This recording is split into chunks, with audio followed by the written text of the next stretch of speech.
Hey y'all, welcome to the Miraculous Freedom Podcast. I'm your host Chelsea and I'm so excited you're here.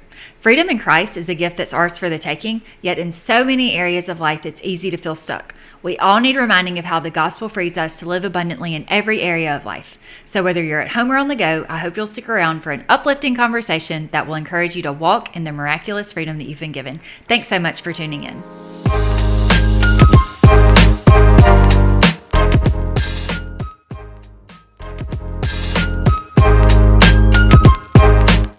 Today is a very special episode for many reasons. One is I get to talk to my very close friend, Jessica McCraney.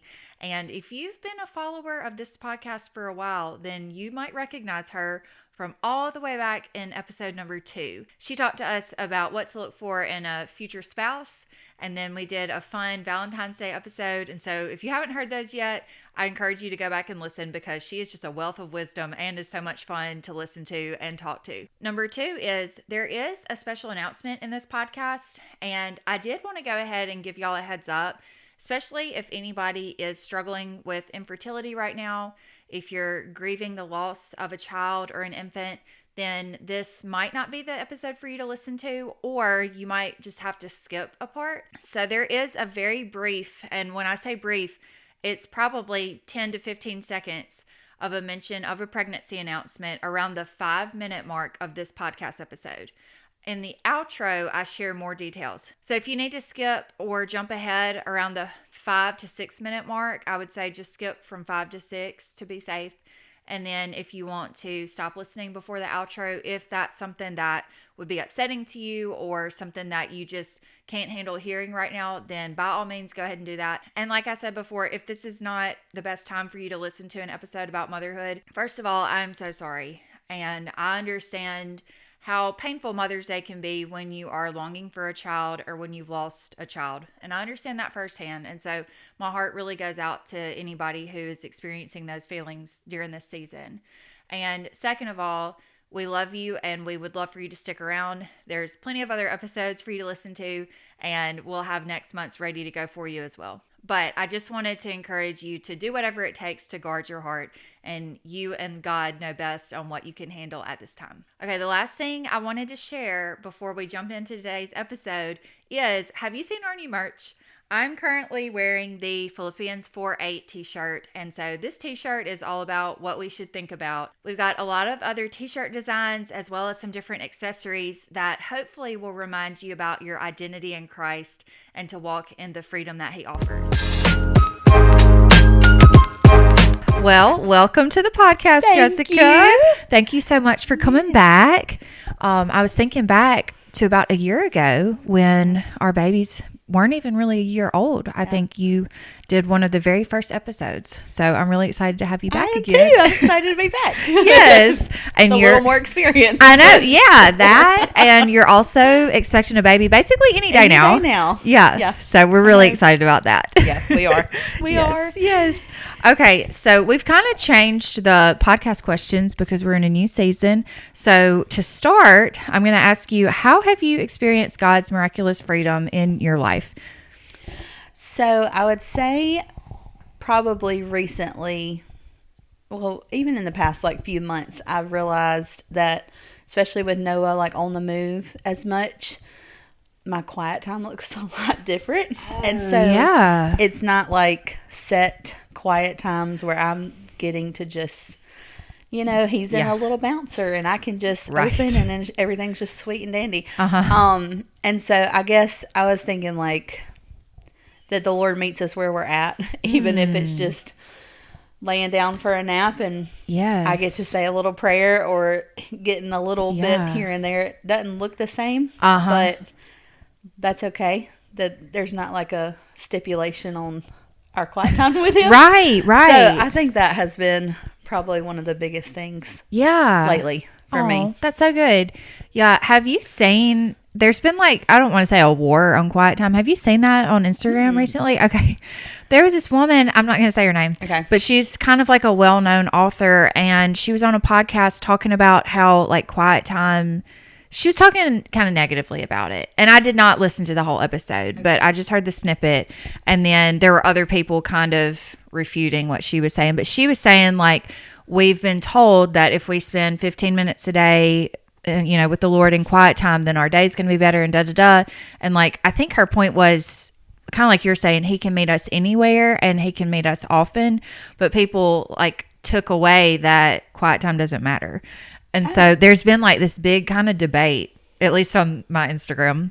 Well, I definitely, there is, it.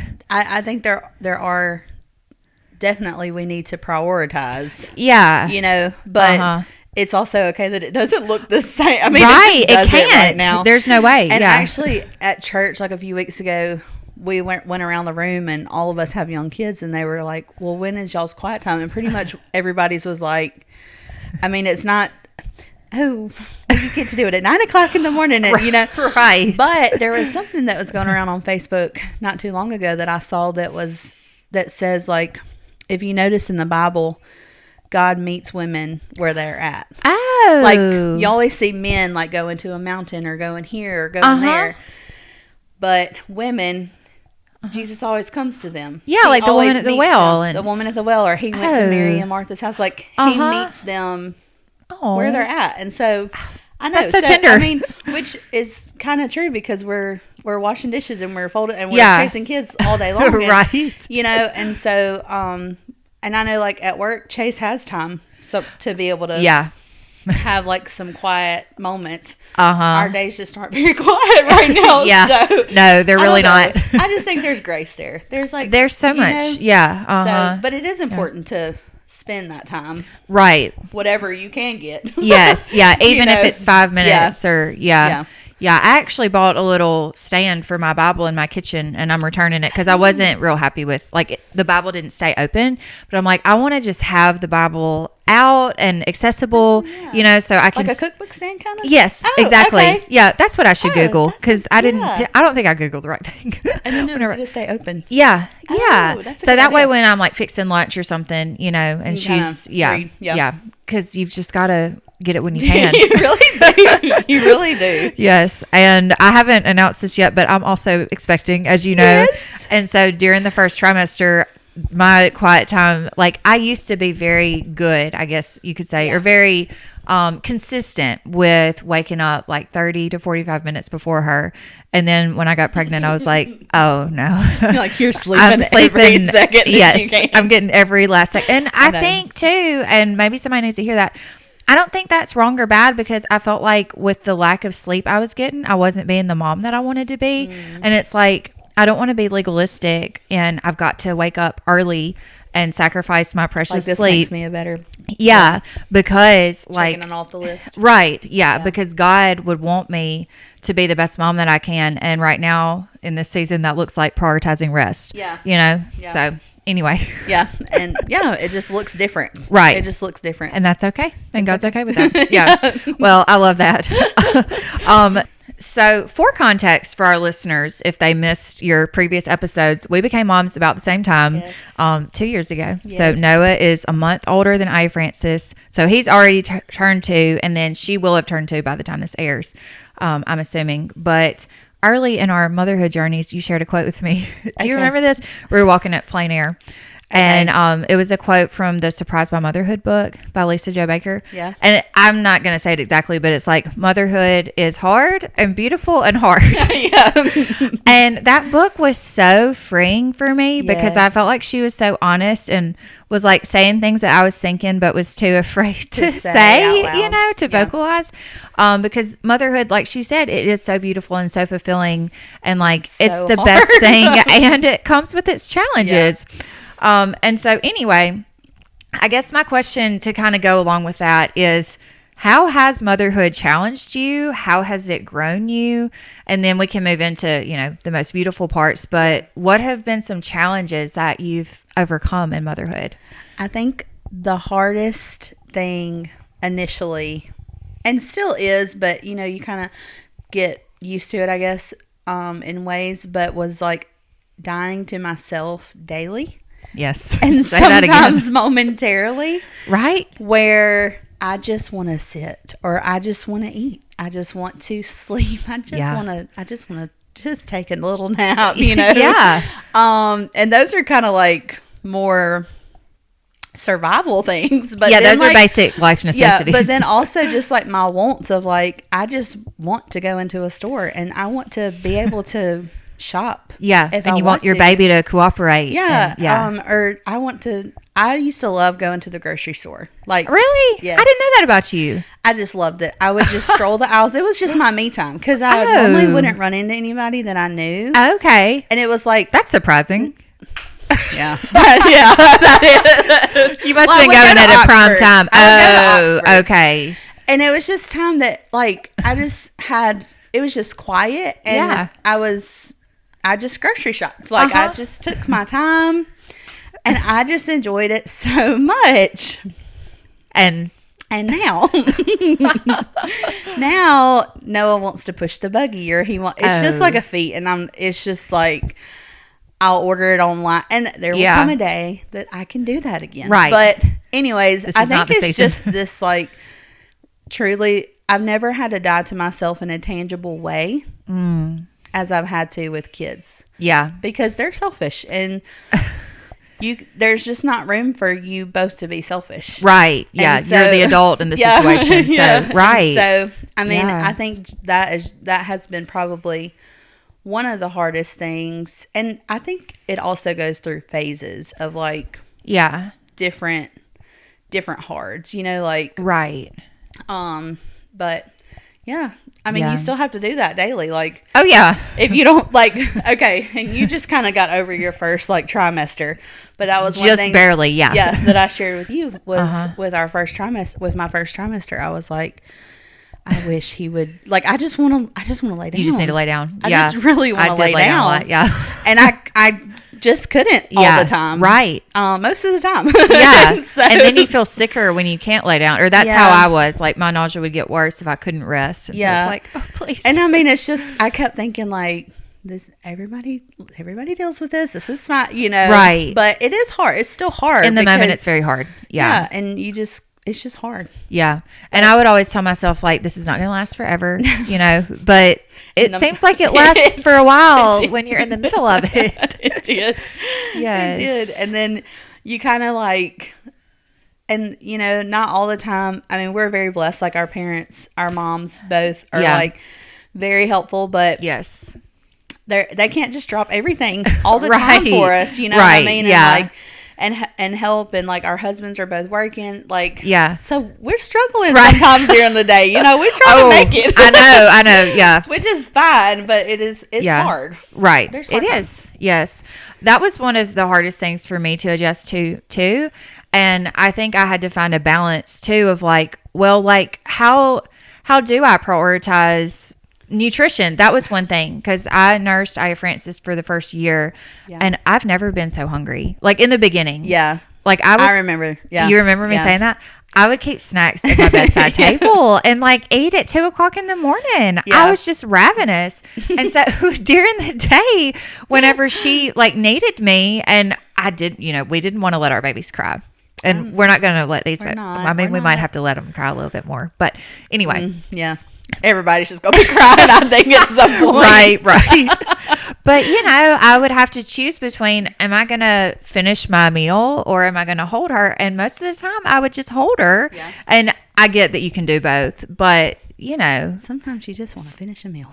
Sometimes you do while it's hot, and that's while just you're not honest. I did see this the other day, that it said, somebody said, it now makes sense why Baby Bear's food was just right, Mama Bear's food was cold, and Papa Bear's was hot. I thought, it does make sense. That does make a whole lot of sense.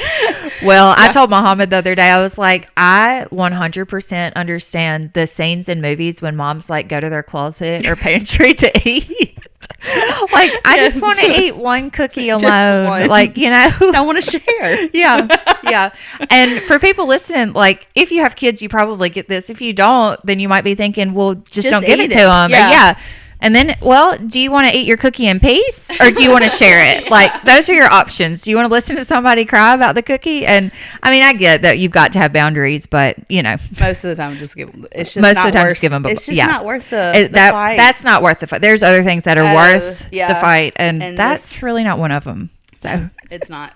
That's true. Yeah, because I think I would think, like, especially before I was a mom, I would go back and forth and be like, man, you just have an opinion on everybody.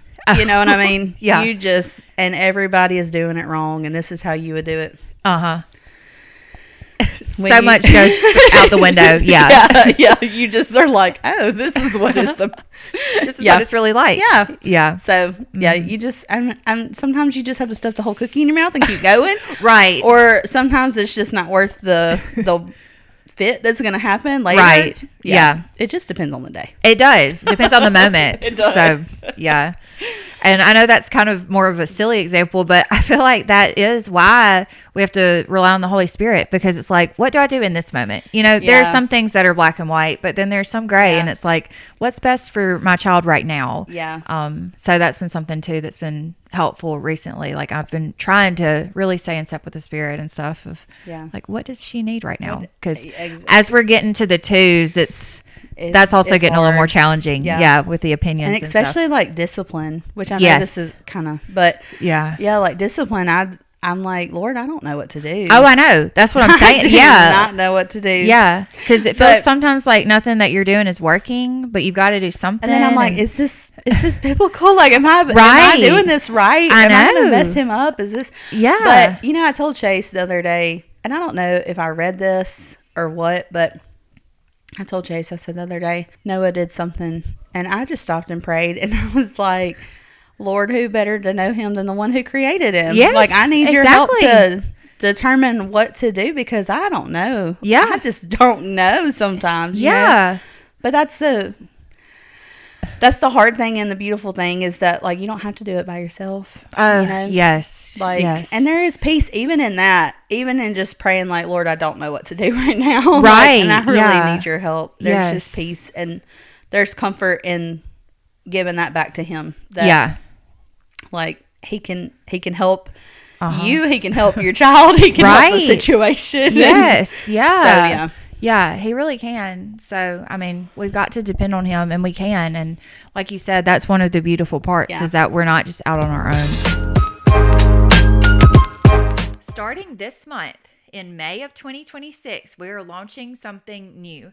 It's called Shirt of the Month. And I know that's not super original, but it is what it is. So Shirt of the Month just means that we're choosing one t-shirt design for each month. And if you order that shirt in that month, you will get a discount. So the Shirt of the Month for May is, you guessed it, Joyful Mama. So this is our Joyful Mama tee, and it was inspired by Psalm 113:9. And I'll read that for you in a minute, but I just wanted to tell you about the colors and all of that. So this is the purple, and it's got cream text. I'm wearing blue in a different design, but we can do any design in any color. So we can do the light blue, the light pink, the minty green, the purple, and the neon pink. So yeah, we can do Joyful Mama in navy or cream on any of our color t-shirts. All of our t-shirts are comfort colors, by the way. And as the name suggests, they really are so soft, y'all. And I just want to testify to the durability of these shirts. I have a shirt in my t-shirt drawer right now. I got it in 2012, okay? Some of y'all listening may not even been born. Well, you probably were, but I don't know, maybe. So it has lasted almost 15 years, and it's just now getting to the point where I'm like, this probably needs to go in the pajama drawer and be a nighttime shirt instead of a daytime shirt. But a t-shirt that will last for almost 15 years, that is a really good investment. And like I said, we're running a deal on the Joyful Mama tee this month. So most of our t-shirts are $22, but this one will be $20 this month. Plus, you'll get a free lip balm and a lotion. And as you're going to hear in this episode, being a joyful mama is something I'm very passionate about. Like, I really care a lot about it. It is so important to me. And one way that I want to spread this message of being a joyful mama is by selling these t-shirts and by people wearing them out and, people asking questions. And so, yes, it is just a t-shirt, but it's really more than that. This is a message that I hope we can all use to push back against the cultural narrative that we need to be annoyed moms or frustrated moms and all of that.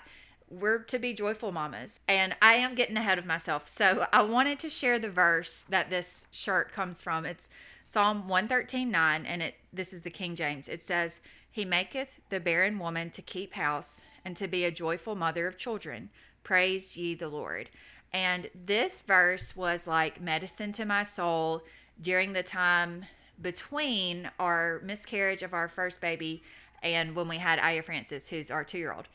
And, I was grieving, I was distraught, I was longing for a child, and I took the promise from this verse and I really clung to it at that time. Then fast forward, and, once I became a mom, I saw, wow, this is hard. There are moments where you are really tired, you are really frustrated, but this verse came to have a double meaning for me, and I chose to claim it over my life. In that, I am a joyful mama. I may not always feel like one, but that's who God created me to be. And, there's other things. I'm not saying that all of our identity is based in motherhood, but when it comes to motherhood, there could have been any adjective there, and it's joyful. And so when I'm tempted to live as a frazzled mom or an ungrateful mom or, a resentful mom or anything like that, I go back to this verse and I think, no, I'm a joyful mom. And by God's grace, He will keep transforming me into a joyful mom that He sees me to be. And again, this does not mean that everything's always hunky-dory. This does not mean that I'm always happy. This just means that I get to decide ahead of time that I'm going to be a joyful mama. And during those hard moments, I don't have to live there. I don't have to stay there. And I don't have to be defined by the feelings of frustration or hardship that can come along in motherhood. So that was a long way of saying that I strongly believe in the message behind this shirt, and I hope that you'll grab one for you or a friend that's a joyful mom that you know today. So again, head to our website, miraculousfreedom.com/shop, and pick out your favorite color text, and we will get that out to you. And let's tell the world that we are choosing to accept our identities as joyful mamas. Yeah. So kind of to transition, what are some more beautiful things about motherhood that you've enjoyed? I have loved obviously seeing him grow. Yeah. And how quick they learn. Oh, yeah. And that was something we were both surprised at. Just I don't know. I just didn't think that they would catch on to things in the ways that they do and like how quickly. Mm-hmm. I think I said this on the last podcast because I was thinking back, but I really do. One of the things that I've always loved is Noah snuggling with me. Oh, yes. Now, sometimes I He's do a want my cuddle bug. space. Right. I really do, especially in this last the last days. But I do think, I'm like, there will be a time where I will just wish that he was just all up on me the way, what I mean? Yeah. And I think I did say that in the last podcast because he just always has been a little snuggle bug. And that's so sweet. But I do enjoy that part of our day. And then there was another thing. I just seeing like their personality. Oh yeah. Come to life and like. Even the good and bad is just like, right. Like, yeah. I mean, and I think too, like, I try to change my thoughts on, like, if he's being determined to, to not say like, oh, he's just being bad or he, like, I don't want to speak bad over him or like speak ill about him. Like ever, whether he's there or not. Yes. But just like to recognize that, okay, these are good qualities that he can have. We've just got to train them in that way. But like, I don't know. It's just been really fun to see them grow. Aww. It's been really fun. It really has been. And that's such a good perspective too, that, what you might consider to be a weakness in one moment, if you, like you said, teach them how to use that for good, then, it can be used for God's glory and stuff. So that brings up a very interesting point of like, how can women admit that they're struggling, admit that, okay, my child is doing this and I don't know what to do, while, honoring your kids still? Like, how can you be honest about what's going on without complaining about them, I guess? Okay. So there was a quote from a podcast that you actually sent me. Oh, 1,000 Hours Outside? Yes. Okay. And it was from...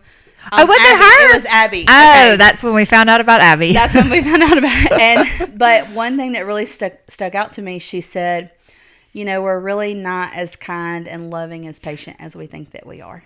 Yeah. And I was like, oh. Yeah. Yeah. Am I not? Right. But truly, I thought, yeah, I'm actually really not. Yeah. But I think, finding a godly friend to like confide in, because like I know I told you, me and you have had several conversations where I've told you like I have not enjoyed Noah lately. Yeah, like it's been hard today. And I don't tell you that because I'm like, oh, like let's talk about it. It's like I really am like I'm struggling. Yeah, that I'm not enjoying him. Yeah, like I need prayer. I need help. Yeah. And so, and I feel like it was just like a stage there that it just. Which I think that was 5 to 6 months. Oh, okay. I think most of it was when you were in your first trimester too. Yeah, I remember you saying that. Yeah. So, not that doesn't count, but yeah, I don't say that to be like, oh, like my kid is on my last nerves, because right, it really wasn't that way. It was that I enjoyed him so much, and then it was a pretty extensive amount of time. I felt like probably 5 to 6 months where like. I didn't enjoy him as much. And I think it was just like the toddler, like it was kind of like coming into the toddler years. Yeah, and less of a baby. It was just, it was just like a transition I think I wasn't ready for yet, maybe, or something. Not mentally prepared, yeah. And they're having so many milestones and like, right, so fast. And sicknesses and just, it was just a lot. And I think I just, but I just remembered that quote, that we're really not as loving and kind and patient as we want to think that we are. Yeah. And it's so true, but it kind of made me self-reflect a little bit to be like, where are ways, like where are some ways and situations that I need to be more kind and loving and patient? Oh, yeah. And, like those are where I need to work on. Right. to yeah. Be more to my kid, because I mean, they're essentially, as mamas, we're the most important person in their life, and they're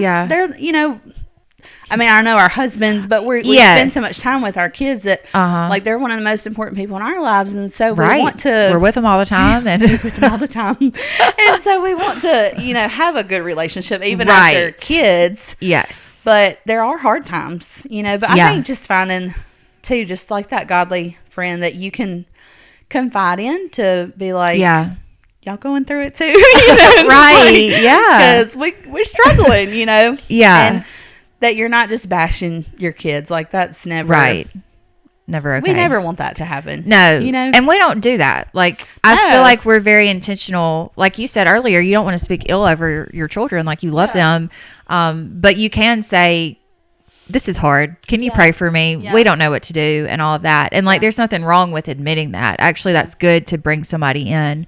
But I think it's so important, like you said, to kind of know who those people are. Yeah.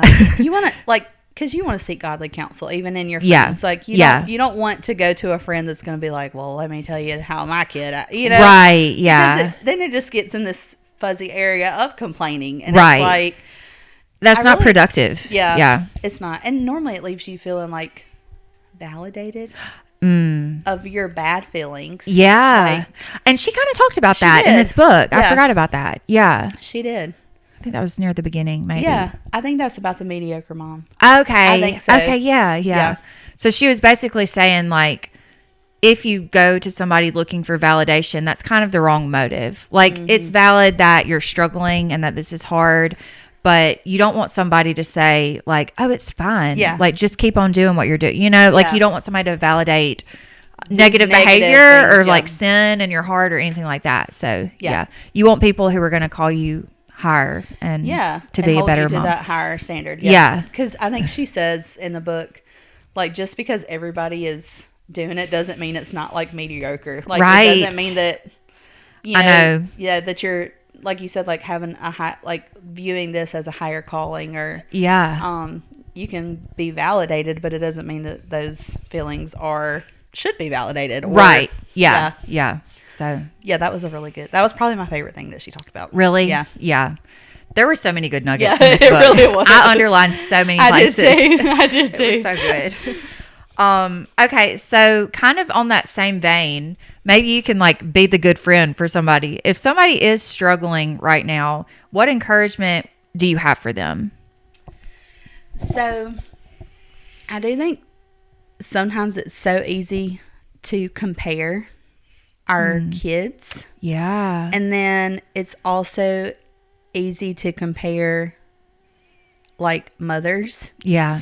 Okay, and I will just tell you this. Okay. So like we said, our kids are like a month apart. Yeah. Aya Francis is a month younger than Noah. Yes. Mm-hmm. But you're looking at other kids their age as like, and comparing like, is my kid ahead, is my kid below, or are we on track? Are we good? But it is kind of funny because one of the things I remember, like, Noah was not crawling and Aya Francis was like climbing on everything. Like she was but like Noah wasn't climbing for but it's I don't kind remember of that I remember he sat way before her. Okay. He was sitting at like 5 months, wasn't he? Yeah, like 5 I remember when we took our 6-month pictures, he was sitting. Yeah. And he had been sitting for like a week or two. I was very impressed by that. Well, but now as they've gotten a little older, like Noah just turned 2, Aya Francis is about to turn 2. Mm-hmm. It's kind of their personalities. Like Noah is a little more cautious even now. He's not gonna that's such a good point. And it's just how he is. But like Aya Francis does have more of like an adventurous spirit, and it could change. Like it's not that it's like this is like set in stone.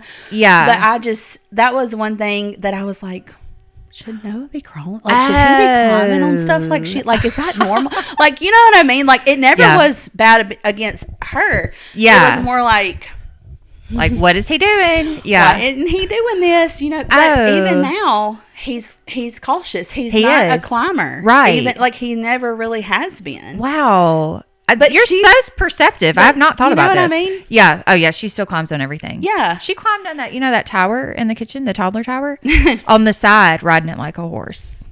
Okay. So Noah is scared to even get in the toddler tower on his own. And that's fine. Like, they're just different. It's just it's just their personalities coming out. And like, oh, so funny. Yeah. And so I guess different things like that. And then, but like comparison, like we all know that like comparison it's just a thief. Like it really is. Yeah. So I thought, if we are comparing like our kids to like milestones or whatever, or even like parents of like how they're handling situations, or like sometimes I think like if I watch another mom, I'm like, oh man, she was just so much calmer than I would have been, or like I would have been raging on, you know what I mean? And so, but I think it is sinful to compare because you're either thinking too highly of yourself or you're thinking too lowly of yourself. Yeah. So really, that's either a great point. One is not productive. Yeah. And like, and you never know like what that mama has gone through, dude. Like we talked about earlier, like we would before we were moms, we were like, I would, I would never. You see, like the toddler in the aisle, like kicking and screaming, and you're like, parents, like they just cannot. Parents these days. And then you've had like, and then you're that fighting person. For your life to, to get to the checkout. Yes. And we have left the buggy before because I'm just like, oh goodness, I just can't. You just can't. Like I knew it was coming, and I was like, I'm not mentally there today. And we just had to walk out. Like, oh my goodness. I just could not handle it. And so, but I just think like that, when we begin to compare, whether it is like as mothers we compare against each other, or we're comparing our kids. It can go negative very south. It can go south very quickly. Yes. That's what I mean. Yes. But, so. Yeah. That's such a great answer. Yeah. It really is. Because it's so easy to do that in real life and with social media, like you can compare yourself to the room mom at school or whatever, or some stranger that you're never going to meet, and it really doesn't matter what their kids doing either. And you always hear this, but people put their highlight reel out. Yes. I mean, but they really do. See the good. Matter of fact, we went to our first baseball game last week. Oh yeah, was that at Ole Miss? It was. Oh, it that's was so fun. And so Chase got free tickets. We went, and I just really thought we would have lasted a little longer. Oh, I just really did. I really did. Like, I was at least expecting 15 minutes. Oh. No, not. Like 2, maybe. Maybe. Oh, And Noah. I chased him around while Chase watched. Like, we stayed for 2 innings. Oh. And we let, And like, then you had to just call it quits.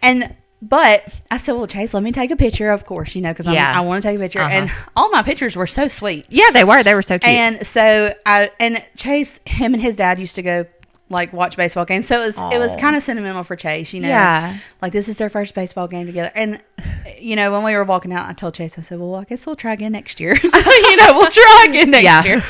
But when we went, after we got done, I did post it because I was like, and it was just such a cute picture of Noah, and he just he was just so happy.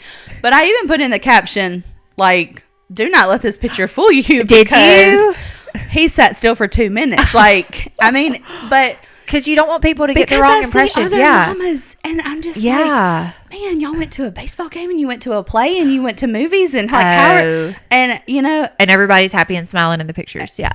Yeah. And that was just not our experience. It was fun. Like it was an experience. Like it wasn't miserable. You made a memory. Yeah, we made a memory. It wasn't miserable, but it was just like we didn't sit. We walked and ran that whole stadium the whole time. Oh my goodness. And so but yeah, I think when we just like even that, like I'm looking at other mamas thinking, man, how do they do have that it together and I don't, or like why can't my kids sit through that? Yeah. So oh, I think it's good to just like be transparent like that sometimes. Oh, I think so too. I'm proud of you for doing that. He did not sit still. He sat still for 2 minutes. Yeah.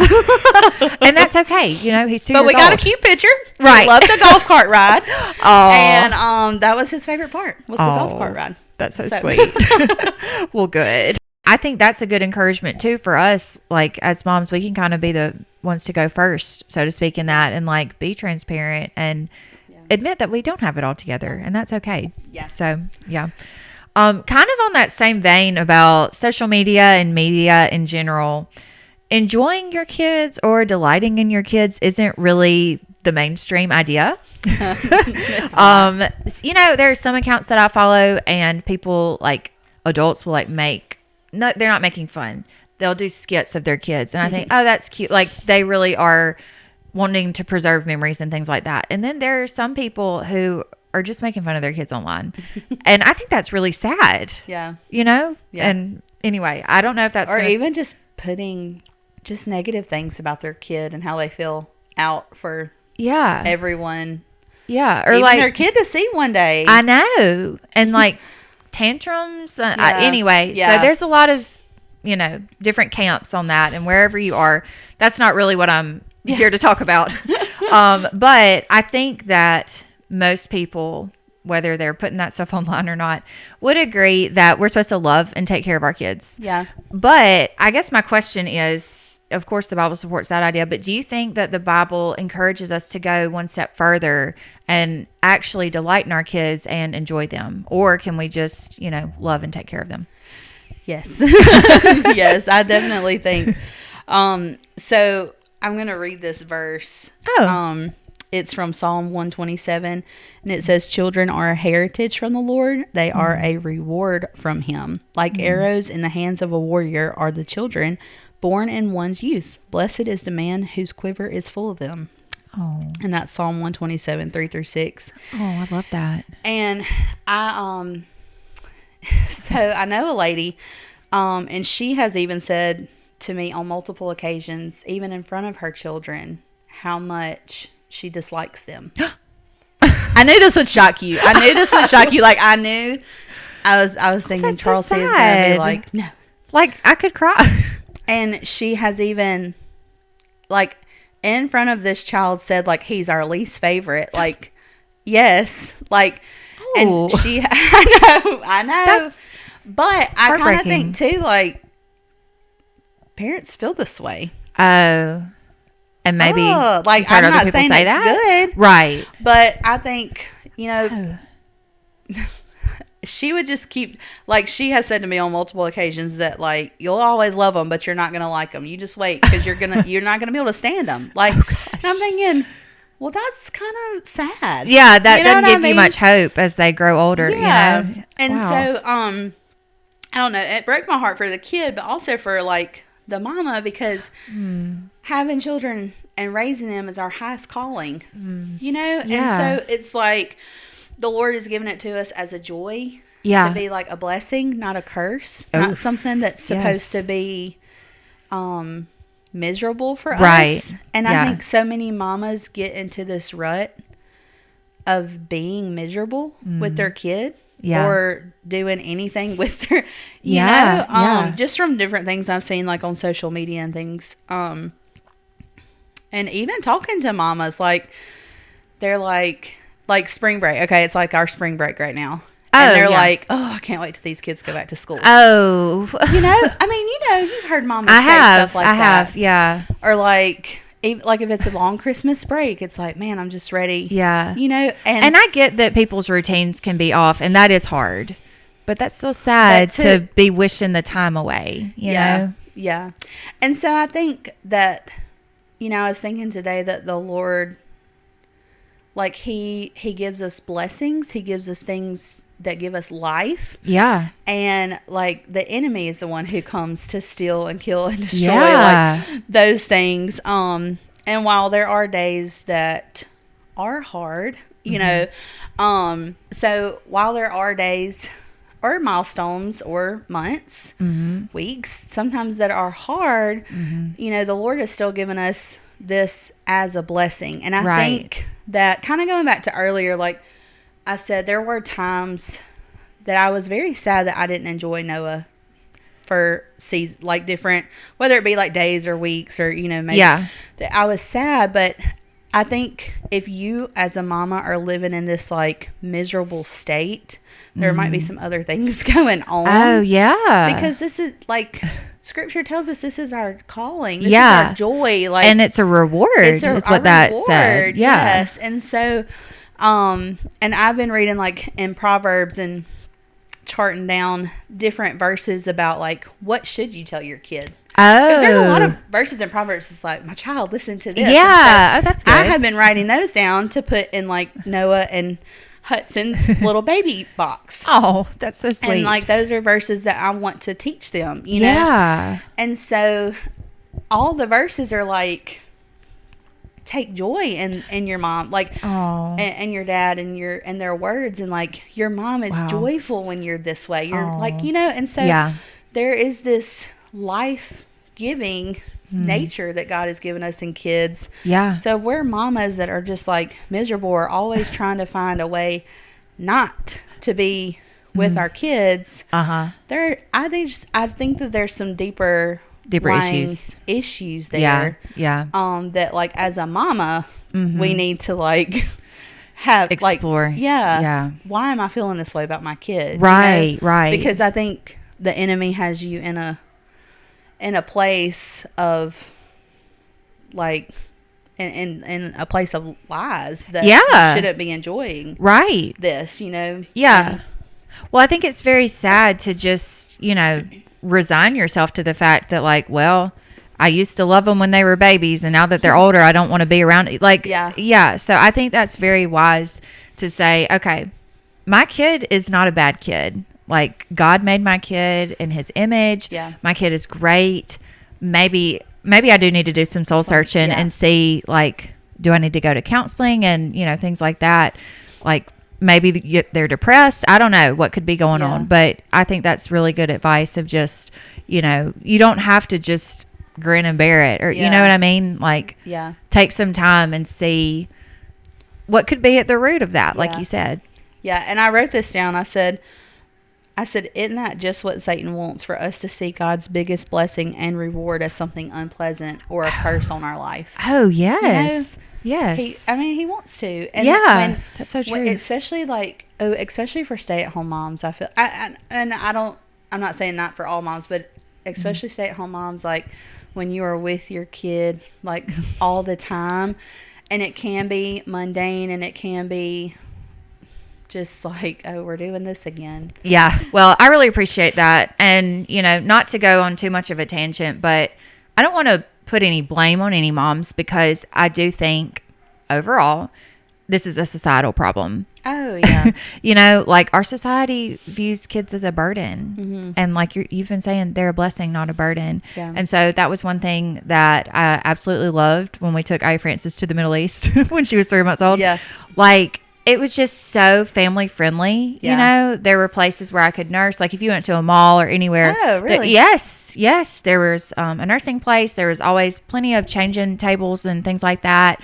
And just the way that people treat you. Yeah. Like even at the airport, it was like 2 a.m. and you know, we had come all the way from here, and there was an airport worker who saw me wearing the baby, and there was like, when I say a swarm of people trying to get on this little train to take us out of the airport, it was like shoulder to shoulder. There was a woman who pushed herself in front of me. And then this little worker came and like escorted us to the front, got us on the train so we could get out. Like, I just feel like in certain cultures, kids are really prioritized and valued. And yes, they are seen as a blessing. Yeah. And so I would love to see more of that in our country. Yeah, I do feel like America is not, the family is really, like, overall is very broken in America. Yeah. And it's so weird because I feel like there are some things that are so kid-centric, you know? Like there's this push to let kids decide all these different things, and like your schedule revolves around your kids and, you know, sports and all of that. But I think you're right. It's not really family oriented. Like we kind of separate it into kids. True, and so it's very weird. Yeah. Yeah. But you're right. I think there, like, other cultures are way more accepting of kids in the set, in like just your average setting. Right. I've heard even like, I think France or somewhere in Europe where it's fine for the kids to go, you know, to the grocery store and to go to the coffee shop and to just sit there, you know, and not to say that there aren't kids that throw tantrums there, but like, I don't know. There are some places that I will go, not the coffee shop here, but there are some other places nearby where I'm like, am I annoying people or is she welcome here, you know? And I understand there's a time and place for everything, but I think you should be able to go to a coffee shop and grab a coffee without being like stared at, you know? Yeah. So, or like wondering, am I disturbing everybody in here? Right. Like by bringing, you know, because they like their age, they're talking and they're exploring and you know, and like I know so Oxford, the town over, which obviously a lot of students are like studying and stuff, right? But if we go in and I'm just thinking, I just gotta get this thing and leave. I know, I mean? And it's I like really that don't pressure. want to disturb them, right? But I also can't control everything he does. Exactly. I don't always know what he's gonna do or say. They're unpredictable. Yeah, so it's just like, just get this coffee and get out of here. You know. Yeah, definitely. But I know, can sense that. Right. I know that, like we're saying, we want to be respectful, but I think, at least for me personally, I like overemphasize like, okay, we've got to get in and get out. And, you know, I feel pressured when maybe if we lived in another place, we wouldn't feel that way. But because of the culture we live in where kids are obnoxious and all of that, it's like, okay. Yeah.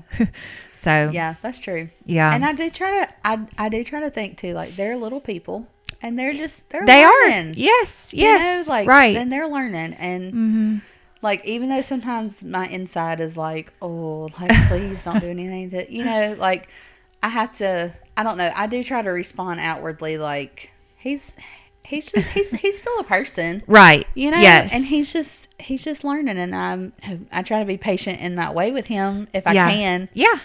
It might not be on the inside, but at least, at least on the outside. Yeah. Externally. Yeah. For his sake, you know? Yeah. And that reminds me of that Charlotte Mason idea that children are born persons. Yeah. And I guess that's the thing is like, not everybody believes that. Yeah. So that's true. Anyway, didn't mean to derail us too much. No, that's a good point. Yes.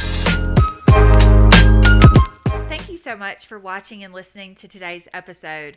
I wanted to go ahead and give you an update on mine and Jessica's pregnancies. We actually filmed this episode in early March, and Jessica gave birth to a beautiful, healthy baby just a few weeks later. So we have had him around for over a month now, and he is just precious. He's the sweetest thing, and we praise God for his life. So I'm currently 6 months pregnant, and whenever we filmed, I was feeling pretty good. I'm probably feeling even better than I was then definitely way better than the first trimester, which I referenced in that episode. I've actually been able to kind of get back on my schedule or routine of waking up before my daughter does and having my quiet time and everything. So I've gotten some of my energy back, and I'm very thankful for that. I am due in August, and so what does that mean for the future of the podcast? Well, I have been working to pre-record episodes so that we can have one episode per month through the end of the year.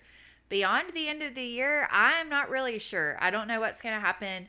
I don't know how my life is going to look with 2 young children and me being at home with them full time. So we'll just have to see what happens, but we will definitely have episodes from now through December. Also, I do have a video that is going to be coming out on my YouTube channel, not the Miraculous Freedom channel, but the Trolsey's Chapters channel, either at the end of this week or early next week, about announcing the pregnancy to my family. So if you're interested in that, you want to see more details of that, then feel free to do so. All right, well, that's all I have today. Thank you again for being here. Don't forget to grab your Joyful Mama tea, and I hope that you walk in the miraculous freedom that Christ offers today and that you go tell somebody else about it.